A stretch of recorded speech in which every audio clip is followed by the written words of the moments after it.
Having defeated the mutineers, Crusoe decides that it is time to seize the ship, and he tells the captain of his plans. The captain agrees.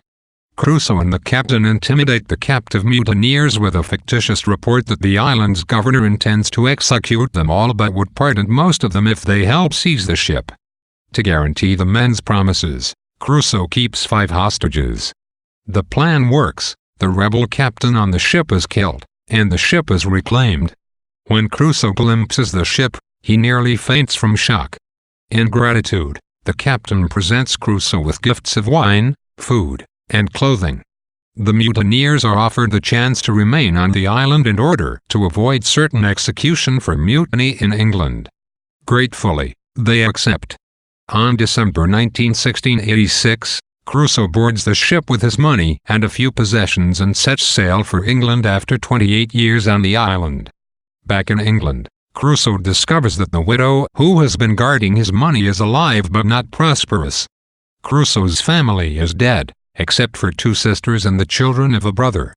Crusoe decides to go to Lisbon to seek information about his plantations in Brazil. Arriving in Lisbon, Crusoe looks up his old friend and benefactor, the Portuguese captain who first took him to Brazil. The Portuguese captain tells Crusoe that his Brazilian lands have been placed in trust and have been very profitable. The captain is indebted to Crusoe for a large sum that he partially repays on the spot. Crusoe, moved by the captain's honesty, returns a portion of the money. Obtaining a notarized letter, Crusoe is able to transfer his Brazilian investments back into his own name. He finds himself in possession of a large fortune. Crusoe sends gifts of money to his widow friend and to his 2 sisters. Tempted to move to Brazil, Crusoe decides against the idea because he is reluctant to become Catholic.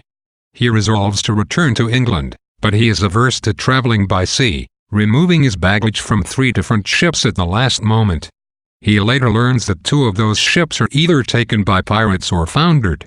Crusoe decides to proceed on land, assembling a traveling group of Europeans and their servants. Crusoe and his group set out from Lisbon and reach the Spanish town of Pamplona in late autumn, and Crusoe finds the cold almost unbearable. The snow is excessive, forcing the group to stay several weeks in Pamplona. On November 15 they finally set out toward France, despite inclement weather. They encounter 3 wolves and a bear in the woods. Friday kills a wolf and drives away the others. Friday also amuses the group by teasing the bear before killing it.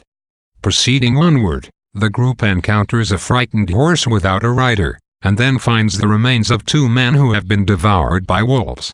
300 wolves soon surround Crusoe's group.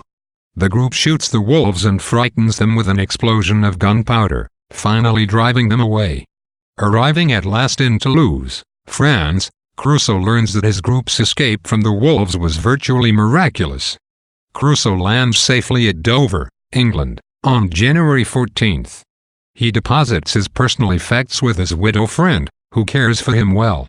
Crusoe contemplates returning to Lisbon and going from there to Brazil, but he is once again dissuaded by religious concerns. He decides to stay in England, giving orders to sell his investments in Brazil.